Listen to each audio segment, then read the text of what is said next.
Welcome back to the C-Space Studio, sponsored by IAS. I am James Kotecki here at CES 2026, and I'm here with our sponsor, IAS's Chief Product Officer, Srishti Gupta. Welcome back to the C-Space Studio. And joining her is MasterCard's SVP of Advanced Analytics Products, Scott Lichtenthal. Scott, welcome yourself. Great to be here. So great to have you, Scott. MasterCard and IAS work together. You work with a lot of technology partners, I imagine. Why IAS? What does that bring to the table? So IAS brings its global brand and leadership and optimization, and so we're really excited to be working closely with partners like IAS in order to bring really meaningful insights to make advertising simpler, to make it stronger, to make it more measurable, and to make it close the gap between the best advertisements, the best ads, in the best way. And do you enjoy working with MasterCard? I imagine since you're sitting up here, you do. Oh, absolutely. I mean, we are thrilled to be partners with MasterCard, and such an iconic brand. And that is why making sure that the ads show up in the right environments and are safe and trusted is really important. It's really all about protecting the brand. Yeah, and we've had two other conversations here if people want to go check out more about what IAS is up to in terms of making sure that brands are protected and safe with the advertising that they run and that they're not near content that is bad or inappropriate for them. With MasterCard, how does independent verification and measurement help brands build trust? And trust is something we talk about a lot here in the C-Space Studio. It's, trust is, an increasingly fraught topic, even if you set aside AI, and then if you bring AI into the picture, it's a very challenging topic. So how do you think about independent measurement and verification in those terms? Yeah, I mean, ultimately, this is a trust economy. It's how do brands build meaningful relationships with their consumers, with their partners, and fundamentally the foundation of that is trust. And how do you build trust is first by appearing as the brand that you want to be, and then the second is doing it in such a way that's meaningful to the consumer and to your customers. And so measurement and data and verification are core to that, especially as we evolve into an economy and as you highlighted, how AI is going to just transform this industry. Yeah. And Srishti, when you're dealing with a brand, what are some of the most important variables in the mix as to whether that brand is going to be successful in your context? Yeah, I think, the most important thing is, does the brand have the levers in order to make their advertising more effective, in order to actually connect with the customer so they can resonate with the customers? And that is why, I always say that there's no point in measurement that is just providing yesterday's weather report. Like, no one wants that. What you really want to understand is, how do you influence things proactively? Yeah. And that has been a really big focus for us, and where that comes from is scale, right? Like, for example, we process like 1 trillion impressions a day. You need the scale. You need it across actually the entire media spend, social media, CTV, open web, all of that. You need precision, so lots of different signals that can be predictors of good performance, and then the holy grail, which is connecting it to outcomes and sales data.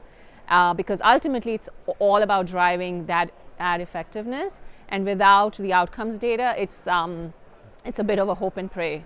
Yeah. Scott, you were nodding your head. Does that resonate with you? Yeah, I mean, absolutely. Fundamentally, I love what Srishti said about, it's not about the weather report looking back. It's really, how do you think about how to improve in the future and do that as real time as possible? And that requires this closed loop, the ability to act, react, optimize in real time based on what you're trying to impact, based on that KPI, whether it's spend, whether it's insight, whether it's awareness, and doing that as quickly, as agilely as possible in this modern world. And what's the feeling like when that happens correctly?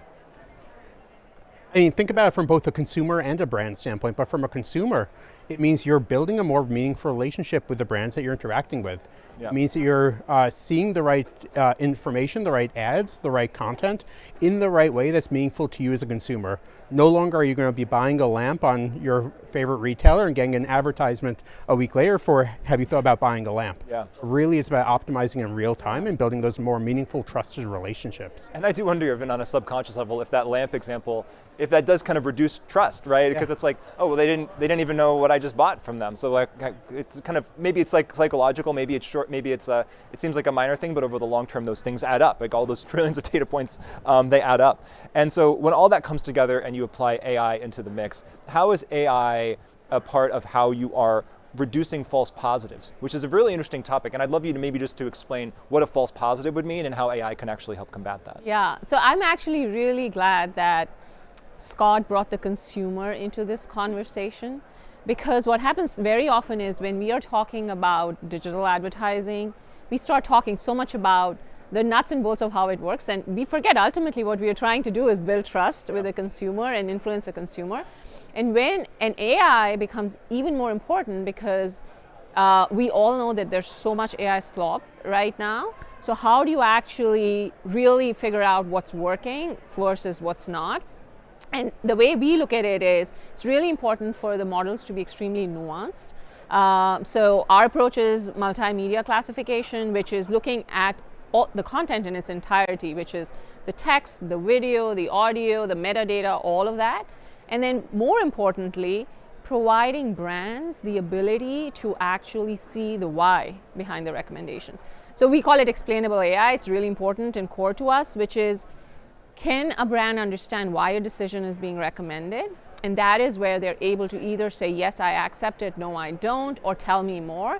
And that is what helps reduce the false positives. It's really important that when you take all of the clutter out, when you take the MFA out, when you take the bad advertising out, ultimately that's just good for the consumer as well as for the industry as a whole. And it's good for the effectiveness of the advertising, right? Like Yeah. one thing I've learned from this conversation and others with IAS here in the C-Space studio is there's brand safety, there's performant advertising, but it's not necessarily, these are two totally different things, right? If you get all this right, you're making positive moves in all these directions. Is that fair to say? Yeah, absolutely. Fundamentally, it goes back to the trust. It goes back to how you're building those meaningful relationships. And building off the AI comment, there are two things that are really evolving, which is that the nature of AI models and the availability of data is meaningfully evolving, which gives even greater responsibility for delivering on responsible AI.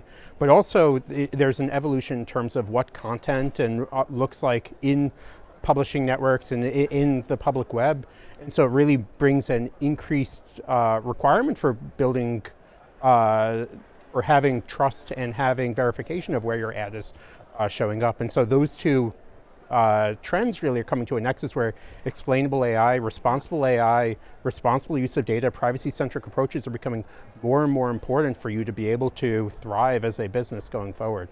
I want to make sure we give both of you a chance to give your advice to brands as we head into 2026. You're both leaders in this space. Are there three-ish things that you would help, tell them to prioritize as they're looking at budgets here at the beginning, as we record this conversation of January 2026, as they're looking at the year ahead? What do you tell them to prioritize, Srishti? So three things. The first I would say is make sure that you are considering not proxy metrics, not vanity metrics from a media perspective, but true ad effectiveness, which is sales lift, lead generation, outcomes. It's really, really important, and the technology has evolved quite a bit to make that much more real time, much more closed loop. So that is, keep that in mind.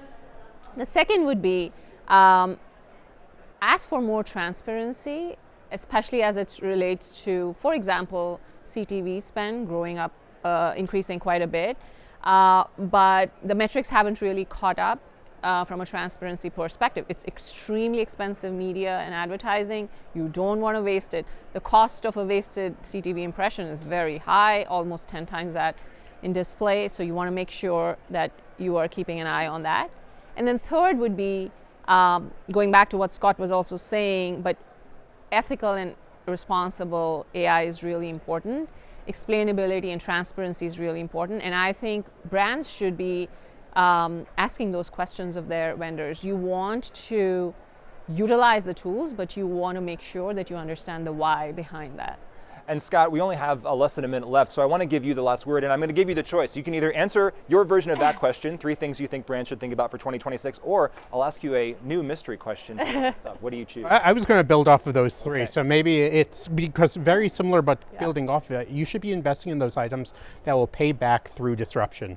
And so first and foremost, it's that focus on outcomes, the focus on KPIs, real outcomes, and real KPIs that you're trying to drive.